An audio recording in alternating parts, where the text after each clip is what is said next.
Welcome to Inside. It's a sort of a lecture and a meditation in three parts. The first part is trying really to understand why we are disoriented, let's say, by what I call the new climatic regime, or some people call it the ecological crisis. And the second part is trying, if we are disoriented, then can we find another way, so to speak, of visualizing where we are supposed to reside. When we thought we could be outside and now we are going inside, we need to have a sort of portrait or survey or landscape of where we are supposed to land, in a way. And the third part is a sort of more political conclusion, trying to understand what are the consequences of this landing, so to speak. Can we land without crashing, really? And as you know, we are not in a good time politically. We are in the middle of many tragedies, and we try to orient ourselves in those different tragedies.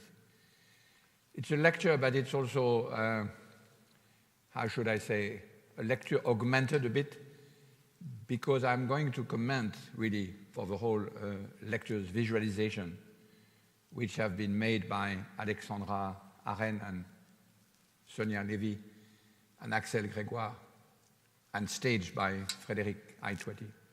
So this is what I will be mainly doing, commenting on the visualization they made. And that's what will allow us to meditate on how to get inside. But first I want to start with an anecdote. And I was in the plane going to Calgary for a show, and I was in the plane above the Sea of Baffin, and I was very struck suddenly by this picture of the ice pack, which seems, I don't know if you see it well enough, but it looked a bit to me as if the ice pack was actually screaming at me. I thought even I could recognize a little bit of a Munch famous scream.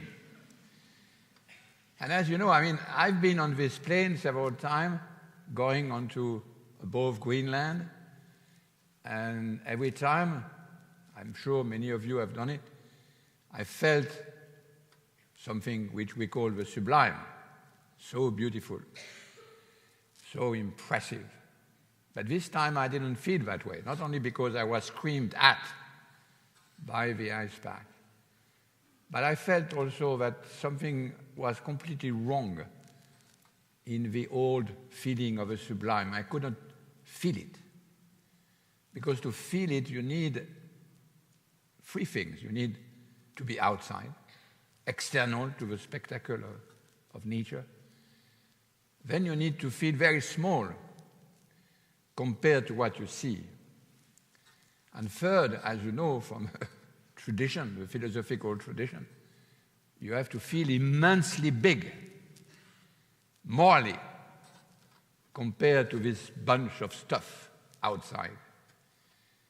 The problem here, I was in this plane, watching this thing screaming at me, and none of the three features of sublime worked. I was not outside, because my own trip, in a minuscule but quantitatively significant part, was the cause of this early melting of the Sea of Baffin. So I was not outside, I was inside the spectacle. And as you know, the second feature, which is we are supposed to feel very small compared to the size of the Earth, is no longer true.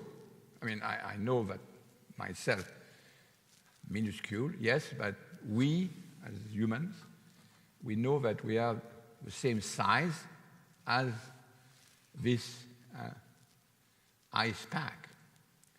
So the asymmetry is completely reversed. And the other asymmetry, I let you judge if anyone who is in a plane and feel that his own trip makes the spectacle that he is actually looking at disappear, can feel morally superior. Of course, we cannot feel morally superior anymore facing with our great soul and our great ideas about morality a bunch of objects and just stuff. We feel, on the contrary, rather with tears in our eyes, that we are very low morally. And even our own superiority compared to the ice pack is not that clear. So this is the problem with the sublime. Now that we move in space, you are no longer ever outside. You feel prisoners. You feel as if you were actually attached or enchained in the very spectacle that you are looking at, which is no longer a spectacle. So I was thinking about this episode, and I was trying to understand why is it so difficult to feel that we are inside? Why is it we feel attacked?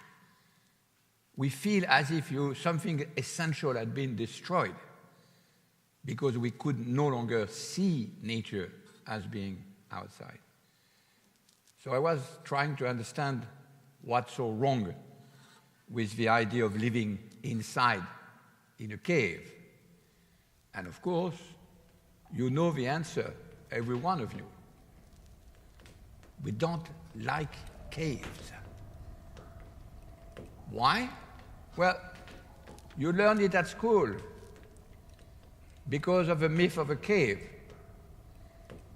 I'm not going to tell you the story again, you know it, of course. Plato's myth of a cave, you are all in a cave, just like you actually, except you cannot look at one another. You cannot even move, you are chained at your seat, and as you know, you see only on the screen statistical events that you don't know how to interpret except as so many shadows. You add some order, but very little of it. And as you know the story, everyone knows about it, the philosopher is the one that breaks out, and then gets out of the room, outside precisely, in the sun, blinded at first by the sun, and then later, by adjusting his eyesight to the burning sun, then he does the silly thing, as you know. He wants to go back and convert the prisoners in the cave and share his grandiose ideal, get out of the cave, get outside, where truth and beauty and morality are actually there. And you know what happened. The story has been told so many times in a sort of Christic figure. The philosophers come back and is assassinated. Well, we know the story, but I always thought that there was something amiss in this story. And I was talking with a playwright, Philip Ken, with whom we started this Inside project, and he gave me the answer. The myth of a cave is a show, and it's a show given in Athens. People applaud to the show. Listen to the applause. It's obvious. It's a play which is played outside, in Athens, under the full sun of Attic, where people are laughing at the story of the philosopher, at the ridicule of thinking that he can think, the philosopher, that we are prisoners, unable to talk to one another, unable to make any sort of connection with anything, and that we are waiting to be outside to get an access to the truth. It's a show, something like the Aristophanes. It's a show we made to make fun of a philosopher, and that makes a lot of sense, of course. Maybe I'm unfair with this myth. It might have been very useful.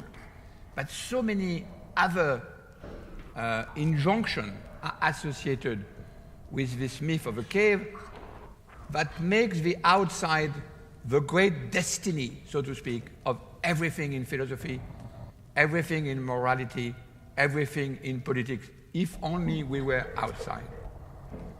And it is one of the causes why we are so indifferent to what happened inside in the cave and today on the earthly conditions. So even if this myth is splendid, it has something which is very deleterious, if you want. It gets us in a direction where it's impossible to live. It's escapism, basically, if you want.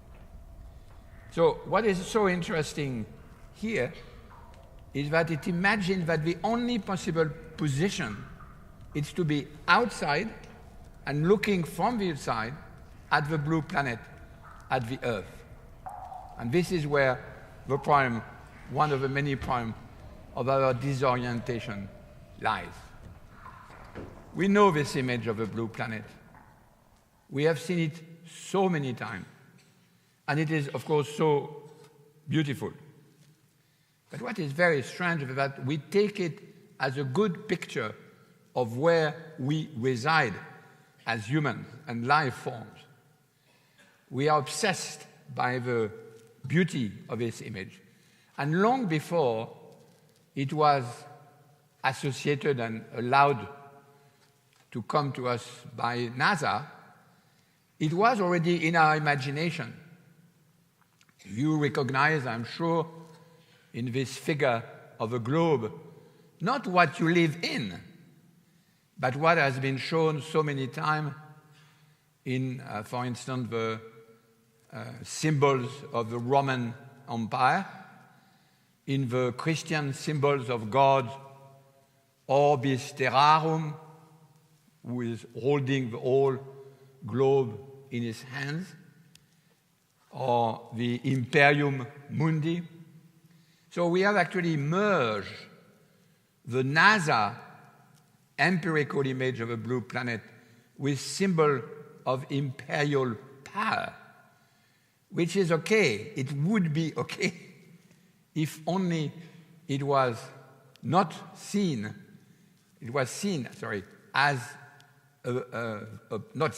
as a portrait of where we live. But we don't live on this blue planet, on this orbis terrarum. That's a big problem.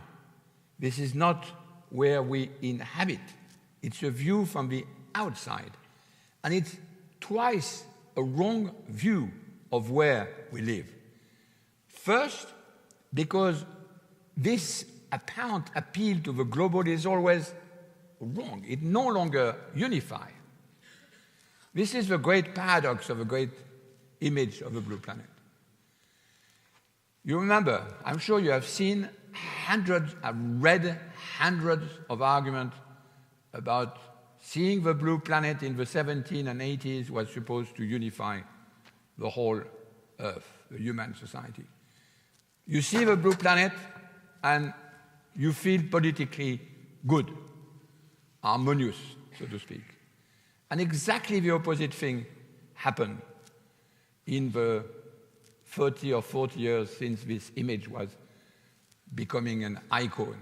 Exactly the opposite. That is, every single topic that you can think of, how to build, how to pay taxes on gas, to take an example very important in France today, food, clothes, architectures, any element of design, all of the economical questions, they are all sources of disputes and controversies.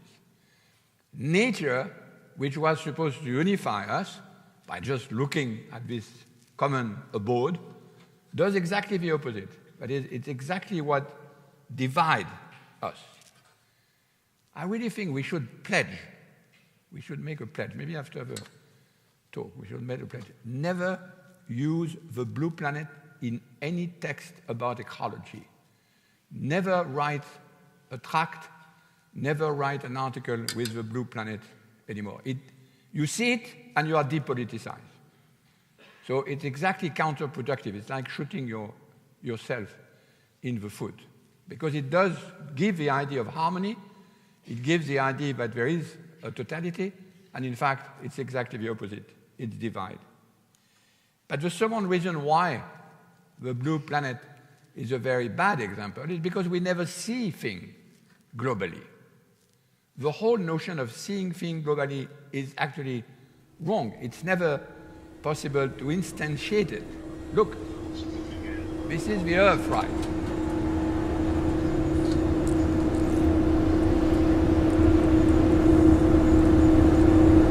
You hear the noise? This is the first time we are here, 24th of December, 1968. The Earth rise. We have seen it many times. But listen to the noise. We are in a very small space. We are in a tiny, tiny, tiny NASA Apollo little cell, cramped. And we don't, of course, not see the image directly. It's a very complex pixel by pixel reconstitution by computers of the image. And still people think that it's the natural way to be, to see the Earth globally as if there was a global site where you could actually be global, not see the globe, but be global, which is, of course, completely impossible.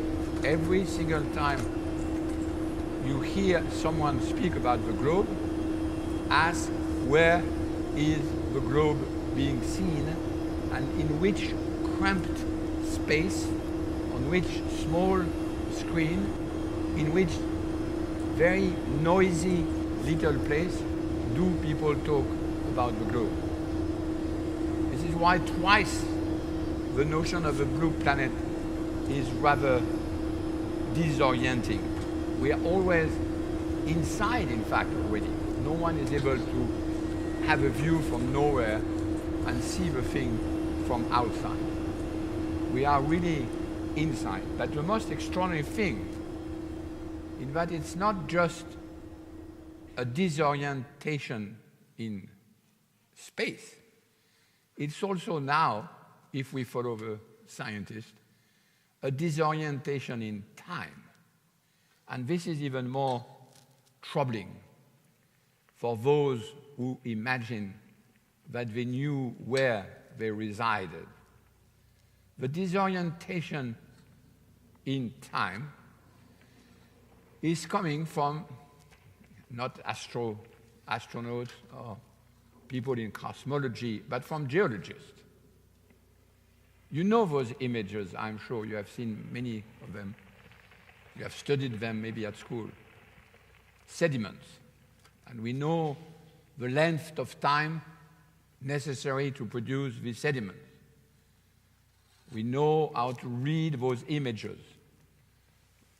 Normally, if there is no fold or discrepancy, the oldest rock is beneath, and the more you move up, the more new are the sediments. We also know the length of time it takes.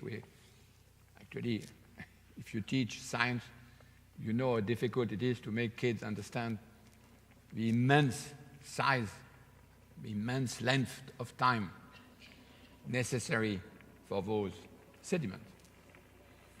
But something happened in the last 20 years, which is geologists trying to claim that in this history, which is not the history we learn at school, that is the history of humans, completely different from the classes in another part of the day in geology, are actually connected.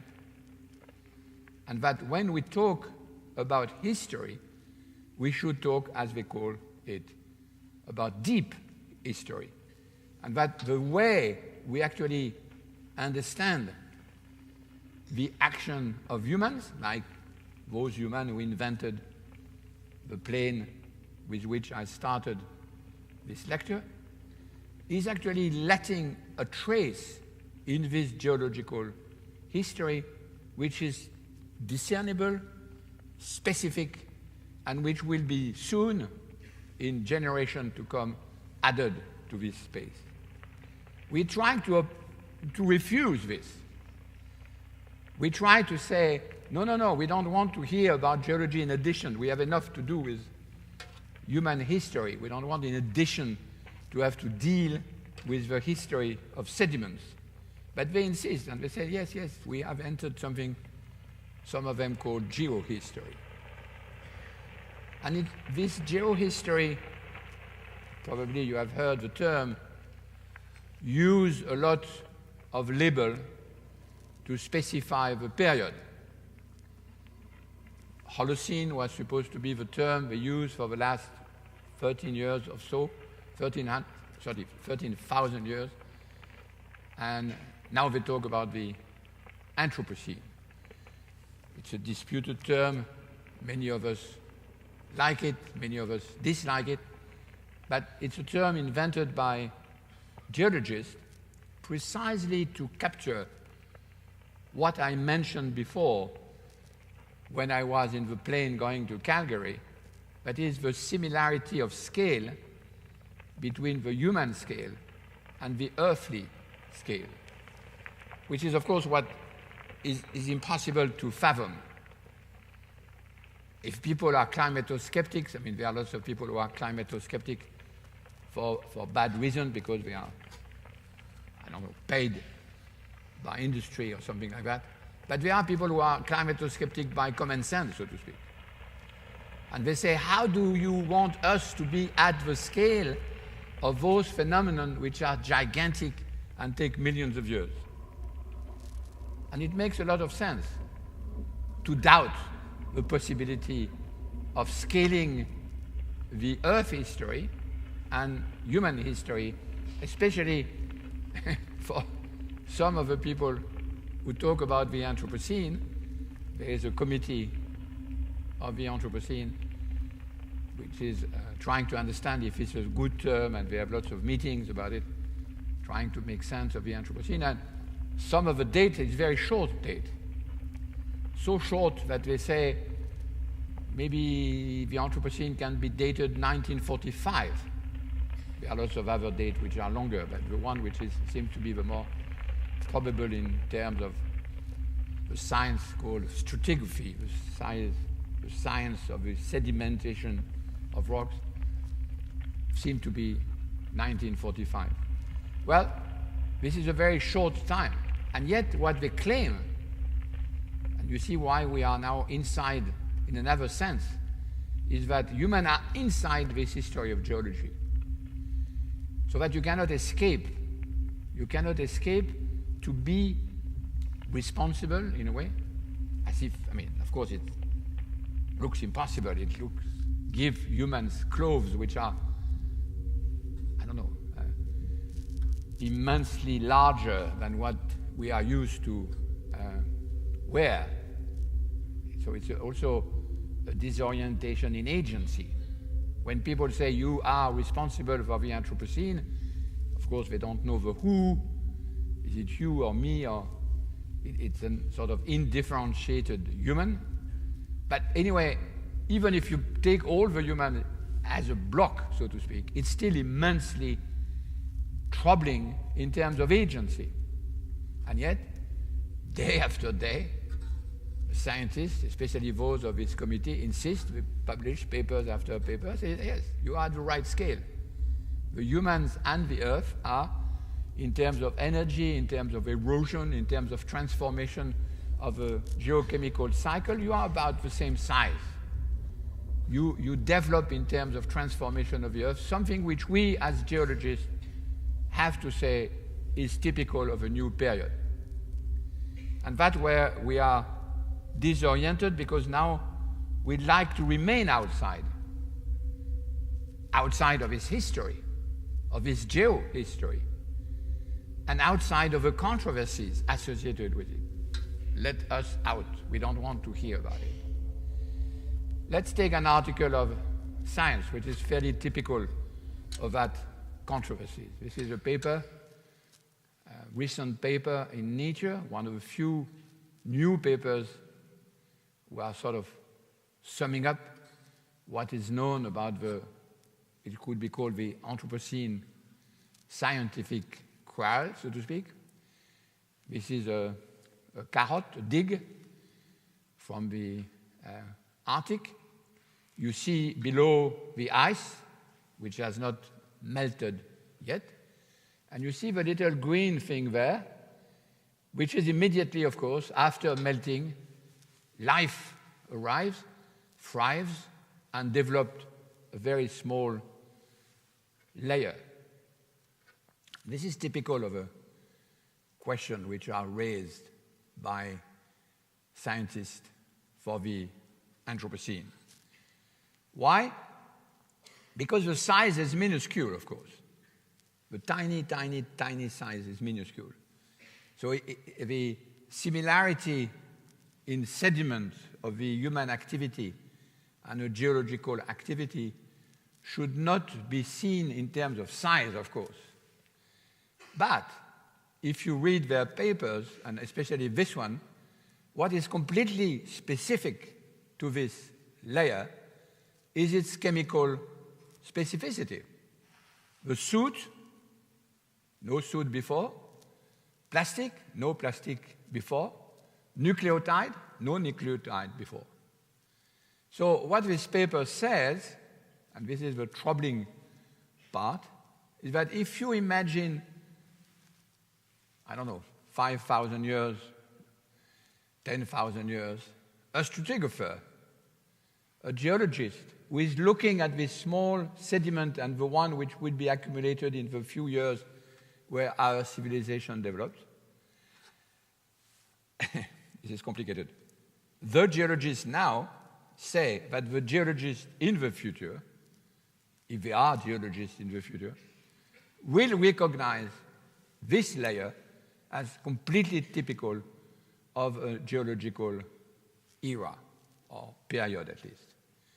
So this is where we are put inside, we are rolled, if I can say that, inside those controversy. Of course, we would love to escape.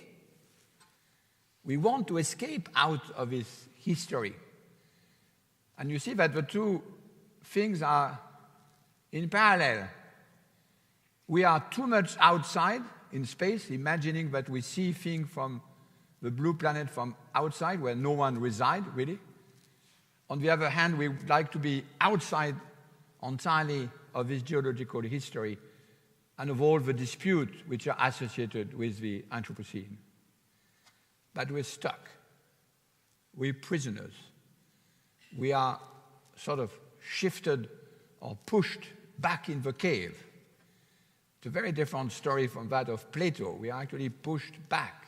Let's go to the cave. This is where you, human, live.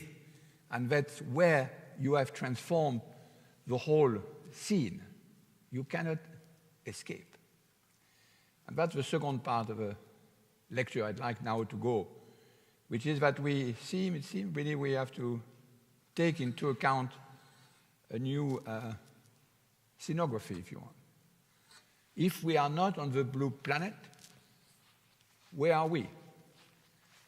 What is our abode?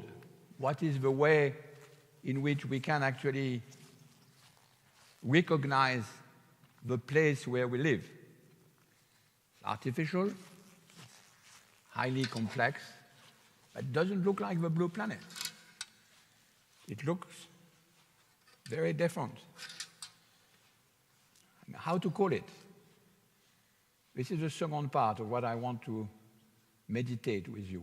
If we are not outside, if we are inside the history of geology and the history of the blue planet, how to call it? And what is interesting is that the term that is used by some scientists, which I'm very interested in, is that they say we inhabit what they call the critical zone. Now, this is a very interesting term, the critical zone. And here, Alexandra is trying to figure out this critical zone. See, it's not the globe. It's a pellicule. It's a skin. It's a varnish. Compared to the immense size of a globe, it's completely invisible. So it has a very small spatial size compared to our usual metric, which is again coming from Galilean time, the idea of the Earth in space, very small.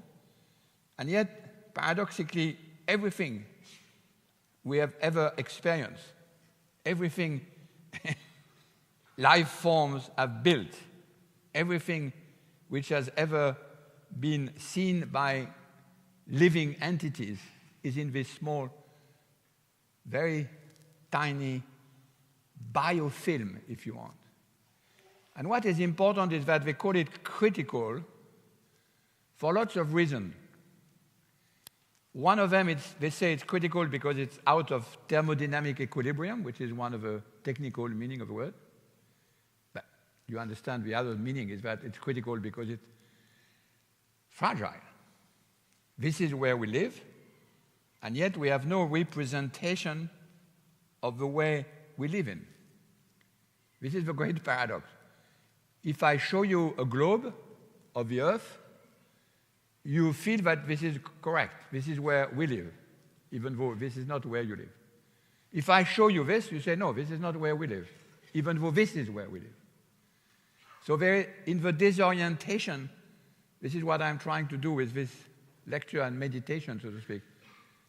There is a disorientation because there is a complete disconnect between our representation of the Earth, of our spatial and time dimension, and the place where we actually reside. And the critical zone is very difficult to represent if you use the globe, because this is not the center of the Earth, which would be somewhere there, and it's not the infinite space, which would be there. It's just this tiny place, which is there because it has been engineered and built over billions of years by the life forms themselves. Critical zone is a strange word, not to use the word Gaia, because in fact, whatever we know about those life forms and the way they built their own space and time is, of course, Gaia. And what is interesting is that the thickness of that little, small biofilm has, of course, changed with time. So now what you see here is the same thin critical zone, but a slice of it. A slice which has now, and if they try, of course, to represent that, this is again a drawing by Alexandra and Sonia, trying to represent the 3 kilometers up and the 3 kilometers down where life form have extended. And of course, this is an interesting feature of the history of the Earth. It started as a very thin, as a mat, as Lynn Margulis, who is the co-inventor of the argument of Gaia, has shown.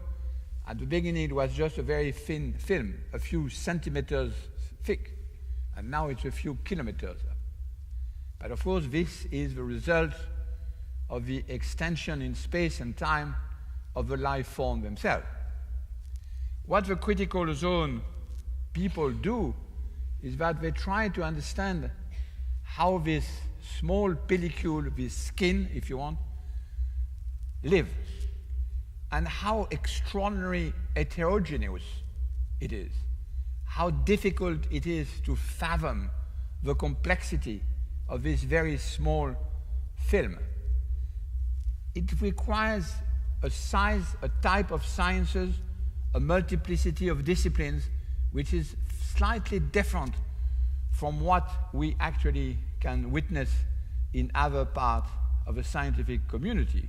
And the other thing, which is typical of this critical zone, is that everything in it, when scientists write their paper, is disputed, is the object of a controversy.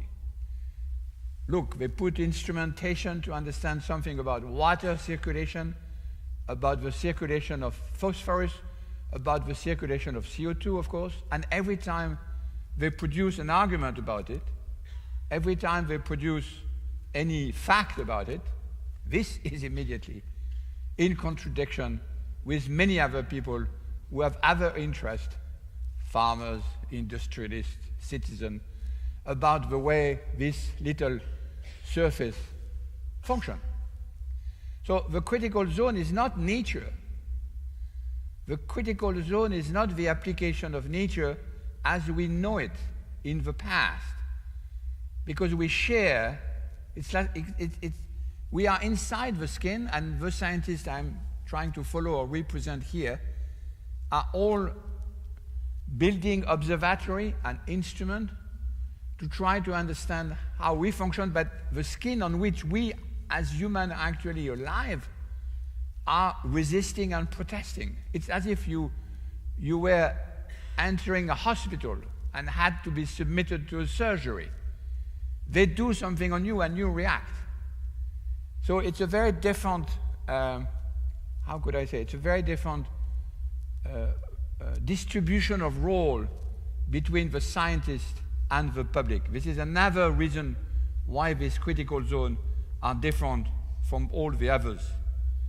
And this, the strange thing, is that this very small biofilm is the only thing we have ever experienced. It's the totality of our experience. See the difference between the notion of globe? When we imagine the globe, we immediately roam through the whole universe, as if we had a view of the whole universe. We don't have, as I showed. So all the totality, we have to, this is a very different switch. The totality of our experience is in this small biofilm we don't know how to represent. And this is why we have no other ground than this one. We need other feel, so to speak. A skin, something which is wrinkled, wounded, tattoo. I mean, it's a strange way. It has holes and pores, rash. Not something that we associate with space in the usual sense of a cartography, of a geography, something which is much more troubling. And Sonia has proposed to show you, using photogrammetry, another representation of a skin. Whatever we try to find to figure out this critical zone, it would be something like that. We would see it laterally, so to speak, not globally, as if we were inside as a bias. And again, the paradox is that when we see this, we are disoriented, even though this is where we live. And when we see a globe, we are not disoriented.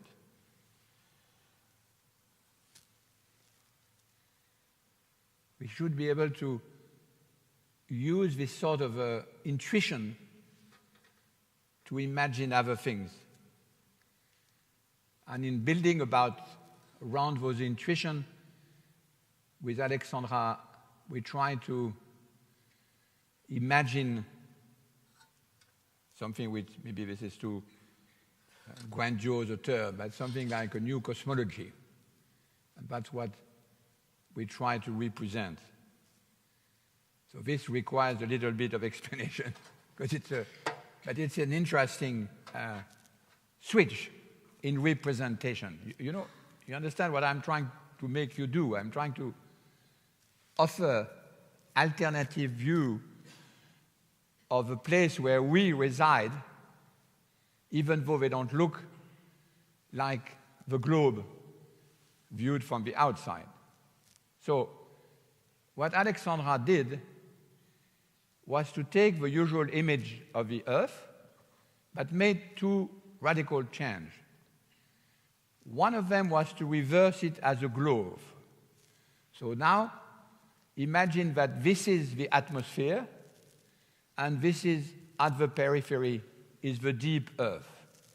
So exactly the opposite of a globe you are used to. The deep Earth, the center of the Earth, is at the periphery, and in the middle is now the atmosphere. Okay? Now, the second transformation is to move from circles, like the one we are always used when we look at the globe, to cycles. And those cycles, geochemical cycle, if you wish, are now what you have to make them, so to speak, turn. You have to imagine, what would be a good metaphor? Something like a merry-go-round.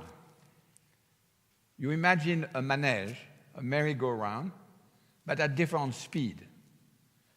So that here things go very fast, and the more you moved at the periphery, the slower are the geochemical transformation, okay? And here it can take millions of years, and here seconds. It could go very, very fast. And if you have this merry-go-round, you see two elements which are very important for our movement inside. First, of course, when we are here, we are clearly inside. We are no longer humans on the surface of the Earth, the globe, looking at the infinite universe. We are stuck. I mean, it has, of course, might give you a feeling of being claustrophobic. But the whole lecture is to make you claustrophobic, so to speak. Because if we are inside, to be inside and not to be able to escape, I mean, that's the goal. I'm sure there are still people who here believe that they can escape. You cannot escape. And that's the problem. We are inside. And the second element, of course, is that the small biofilm of the critical zone has now a lot of space. All of this thickness, which represent actually the complexity of the geochemical phenomena built by life forms over the eons of time, have now space to be represented. This might be the few centimeters of a humus, and then all of the different layers which are responsible for the transformation of this thin biofilm. But before, when we were looking at the globe, it was exactly the opposite. When you look at the globe, the whole critical zone activity and surface disappears. It's too small. So the scientist who invented this diagram with Alexandra, and it's actually interesting in itself because this image, which is published now in the scientific paper, was written by an architect, an artist, and a geochemist. The geochemist had said, I can't do my job because no one understands what the critical zone is. And I'm in an institution in Paris, which is studying the deep Earth. And every time I present my work, they say, you are a superficial scientist because you studied just the small centimeters of a globe. And now he's very happy with this diagram because he shows it to everybody. And he said, look, I am now the center, and you are the guy who studied the deep Earth, actually periphery. So he likes this image a lot. But it's a command, it's a demand This is very interesting. It's a demand by a geochemist, not, I mean, to an artist, which could have been before, give me better PowerPoint or something like that. No. The scientist came to the artist and said, I cannot represent my own object of study.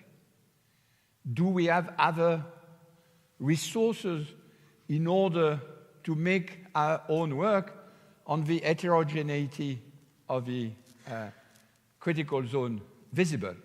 And that's what Alexandra, I think, has found in a very beautiful setup. And of course, what is even more extraordinary is that when the scientist asked, but where is the energy of all these cycles coming from? Alexandra was able to show the sun. And the sun is the axis that make this merry-go-round move.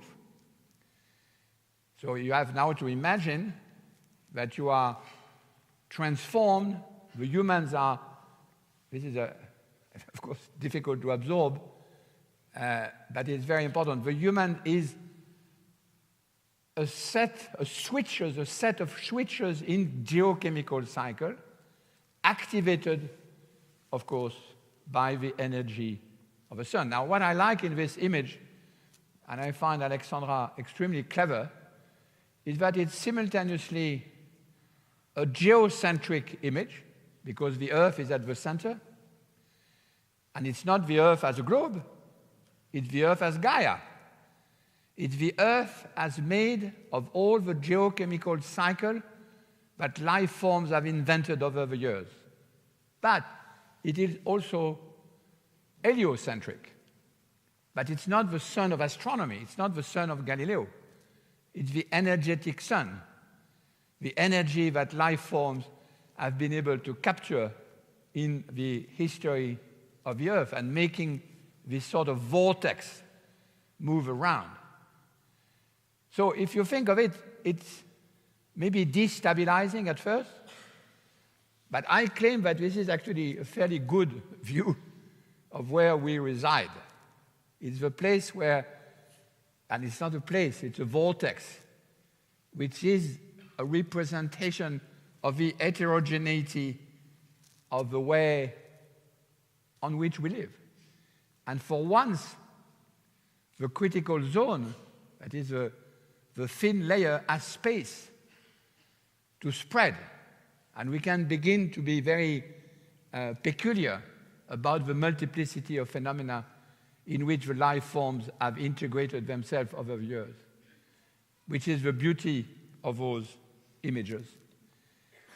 If you accept even for a minute one of these representations, the next step is, of course, to ask, but how can we share the view of a landscape, a shared landscape, where we could actually begin to represent, just like in a map, how do we integrate all those different life forms?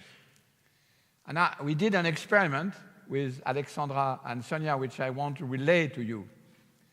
It's an interesting map, although it doesn't look like a map that you would have on your GPS. It's not a Michelin map. It's a map of the wild park, not very far from here, actually, in the Ardennes, in Belval, where they have studied for many months the signature, using the old notion of signature as it was used in the 16th century, the signature of many individual agents, species, who are sharing the territory of this place called Belval. Okay? So it is a map, but it's not a map inside the isotropic space we are used to it, sort of Google type of map. It's exactly the opposite. Every single of the various species has a different signature, a different way of occupying space, a different way of connecting with the other. But I spoke too fast, so I think we are going to ask for a second view of this map, moving map, and I will read. This is the different entity, human and non-human. The park rangers, the wild boar, foxes, the scientists, who are also in the story, of course, the marten, the tracking of forest animals, little instrument they invented, the owl, the bees, the crows. Where is the crows? Yes, the hunters. At some point, the river. Here is the river. The bird watchers who are there. The farmers, of course. The woodworms. The badgers. Bats. Woodpecker. Deer, of course. There are lots of deer there. Hunting dogs. See, it's a map, but again, it's not a Michelin map. You cannot find your way yourself there if you're outside. So in that sense, it looks more like an Aborigines map. But precisely, these are good maps because they are made for people inside, not outside. It's not for people coming from the outside, far away, and trying to find a place. It's a map from people inside who are trying to register the multiplicity of entities and the extraordinary diversity of the way of occupying space that should be registered in the map, which is what we recognize in Aborigines map. We have a third occasion to see the map. You understand nothing in the map, I hope? This is okay. It's not made for you yet. It's made for you if you are in Belval and begin to get at the documents accumulated by Sonia and Alexandra, and then you will see, yes, I recognize this and recognize this. You will begin to trace yourself inside this thing which could look like something for a completely different time, and yet where we recognize something of the land viewed from the inside. This is what is interesting us most. Well, now I want to get into the third part of this lecture and draw some pretty sad political conclusion, if I can say that, because the consequence of our disorientation in space and time and in this attribution of agency makes very difficult to know where we are politically. So this is what we try to represent. Here is the local, and here is the movement, if you want, the vector of history moving from the local, the archaic, to the global. Very simple diagram, a simplification, if you want, of the vector, of the drive to modernization, okay? So if we have a diagram now complete, we will recognize, and what Alexandra tried to make us feel is that the more we move in time from the local to the global, the more the isotropic space I criticized in this lecture takes over. That is, the more we move to the ideal of the global, the more it seems that we can actually have a similarity between space, a Google space if you want, and the Earth. But we know it's wrong. We know that precisely the globe, the global, has no Earth under it, so to speak. What we call the new climatic regime, what we call the ecological crisis, in terms of this very simple-minded diagram, is simply that the globe, which was the horizon toward which the whole modernization drive was moving, has no Earth under its feet, so to speak. The Earth is missing. And you understand the link between the astronomical question. Every time there has been change in astronomy, like Galileo on the location of the Earth, everything else in the social order was modified. We all know that from Galileo's time. Well, the same thing is happening to us. The Earth, the planet Earth, is not in the position where it was supposed to be during the global imagination. And there is a very nice example of that when people have calculated the overshoot date, which is, I think, from Belgium, like France, around the 15th of May, I think. That is what the date when we, as a society, live on a depth to the Earth, so to speak. So for the few months, the Earth is producing enough resources that we can absorb and use, and for the rest of the year, starting in May, the United States, it's Mars, the whole rest of the year is actually a depth against the Earth, okay? So the situation, the political situation now is this. People know that the globe up there is actually inaccessible. There is no Earth corresponding to it. You see why I was so obsessed by the critique of the globe? Because the globe is actually the source of our depolitization, but it's also the source of our illusion of outsiderness and infinity. There is no Earth corresponding to the globe. And as you know, what's happening everywhere, in all of the country simultaneously, people say, well, if there is no globe, this globe toward which you were asking us to modernize, then let's go back. Let's go back to the past. Let's go back to the nation state or the ethnic state, which give us at least security. So, and you know that it's here in this country, but it's there in Brazil, it's there everywhere. Everybody, every country simultaneously is saying the most important thing, if globalization is gone, is to go back to the security of nation state and borders. Okay? But of course, we now know that, well, this movement backward to the land of old doesn't have an Earth on its feet, under its feet, either.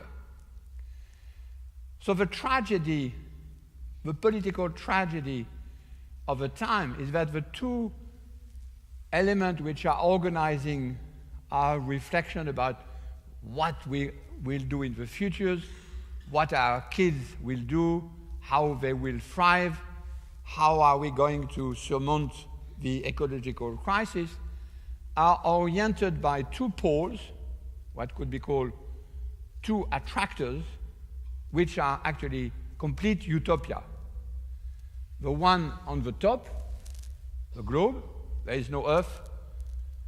The one there, the nation state, is even less realistic in terms of its ability to deal with the ecological crisis than the globe. So it will be good, and this is of course what I'm interested in, to have a third attractor. And here you are going to see, ladies and gentlemen, something you have never seen. You are going to see the rise of a terrestrial. Not an Earth rise, the rise of a terrestrial. Look, that's the third attractor. This is our Earth, the one I've tried with my friends to portray. It's the attractor which is the Earth that is missing up there and missing here. So you see the parallel with the time of the scientific revolution. It's very interesting. When Galileo and the others say the Earth is moving around the sun, every order of society, religion, art, everything was modified. People say, but how could we survive if the Earth is turning around the Sun? We are lost in space. Well, 4 centuries later, we are lost in space. We are lost in space because the Earth is actually there and not there and not there. It's a dislocation, if you want, of the Earth. The Earth is in another position, and it has very different features, but of course it also has features which are common. It is worldly, if you want. It's not local, it's worldly, but it doesn't have a character of a globe. The critical zones are made of many different features. They are made of different entities. They are made of different life forms, which, as I showed before, do not resemble, do not map, neither on the globe nor on the local, so to speak. And it would be great, actually, if, Patrick, could you zoom on, make zoom this? Wait, look. This is what we are supposed to be in. Isn't that beautiful? They found a way to represent, of course it's an intuition, but it's a very important intuition, that the globe and all of the other configuration of space, I don't know what would be a good term, are actually inside the terrestrial, where we are supposed to live, but that we have difficulty to represent because we are paralyzed or obsessed by other representation. And of course, that would be great if we were inhabiting the terrestrial. But unfortunately, this is not what is happening. And this is the very sad movement. This is the most sad movement in this lecture. Look how sad it is. The terrestrial is receding. The terrestrial is receding. And what appears instead up there? This is the tragedy. Trump. A fourth attractor. Something that no one in his right mind would have imagined. Something which would actually, by a strange perversion, would actually mix the most extreme form of globalization and neoliberalism with the most extreme form of return to the border to make a movement which is outside in the most literal sense of the word, because it says whatever happened to the earth is of no concern to us. We are out of the game entirely. And it's explicitly, as we know now, by the refusal of the United States and soon probably Brazil to be interested in anything with the CO2 emission. So it says very explicitly, your Earth might have something we call the ecological crisis, but not the United States of America. We are literally, and not figuratively, on a different planet. In the old days, you could say, we don't live on the same planet. Well, now it's true. We don't live on the same planet. Now, there's one good thing to say about Trump. If you take this fourth attractor there, and if you draw the little dotted line there, you will find exactly the place to go.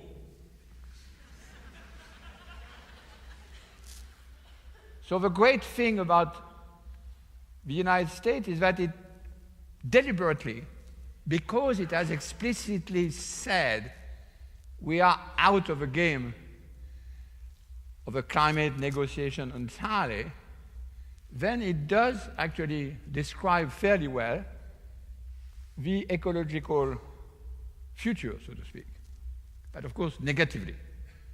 So you take the back of Trump and you draw a line, and this is what you have to do. basically. So the tragedy is this. We have the old modernist movement, and there are still many people who are sort of captured by this vector out of the archaic past, let's go to the global, but there is no Earth. And then there are people who say, and of course it's very attractive, we can have both. We can have the most global neoliberal version and the most bordered security, so to speak. America great again. We have a magnificent example of that in the Brexit, which is a very important phenomenon for me, which is to say, let's get out identity and let's finally escape from all the complexity of Europe and the complexity of living with the other country. But of course, it's a complete myth, as we saw for the last 2 years, every day, so to speak, the Brit trying to understand how much they were connected to this Europe they wanted to get out of. And it's the same thing for every single topic in ecology. You want to be independent and bordered, and then you realize all the other connections. But the real tragedy, as we saw in this movement in the slide before, is that the attractor, the place which I call the terrestrial, the place where we do reside, has unfortunately no public representation. And that's the duty of the intellectual and artist and citizen and activist to try to make this terrestrial represented. But for that you need something like a new world. I mean, not a new world in addition, but a new world, so to speak. And this is where I want to finish this lecture, because I'm very interested in this very simple fact that scientists nowadays are interested in art not to popularize their results, but to figure out what the hell they are actually studying when they study the Earth's critical zone and surface. This is a diagram made by Alexandra trying to capture a diagram made by Jérôme Gaillardet, our friend geochemist. So it is a scientific diagram trying to represent the complexity of this terrestrial, but it looks almost from another century, as if it was a 16th century diagram of some sort. And I think that's a very interesting telltale, that in fact we have been moving, so to speak, from the modernist ideal further and further in what Philippe Descola, for instance, called naturalism.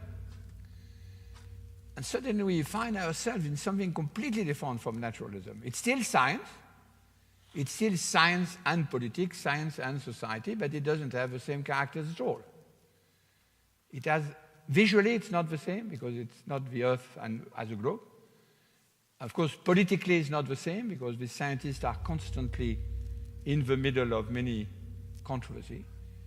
It's still an age of great discovery, but if I say the age of great discovery, you will think I'm talking about the 16th century. And there is a parallel between the 16th century and now, a cosmological parallel, if you want. In the 16th century, they were discovering, with lots of quotation marks, because it was not so for the people who were discovered, unfortunately, but they were discovering another Earth, another land, in extension, if you want. We are discovering another land, another Earth, but it's not in extension. It's an Earth in intensity, in agency. It's an Earth that reacts to our action. So we are puzzled by it, but they were puzzled by the discovery of America, imagine. So we are in the same situation, disturbed, anxious, probably at war with one another, but it's a great chance also. We are in the middle of something which I don't think it's exaggerated to call Renaissance, something which is the new world, the new world, if you want, in which we are all trying to settle and maybe to survive. Thank you very much.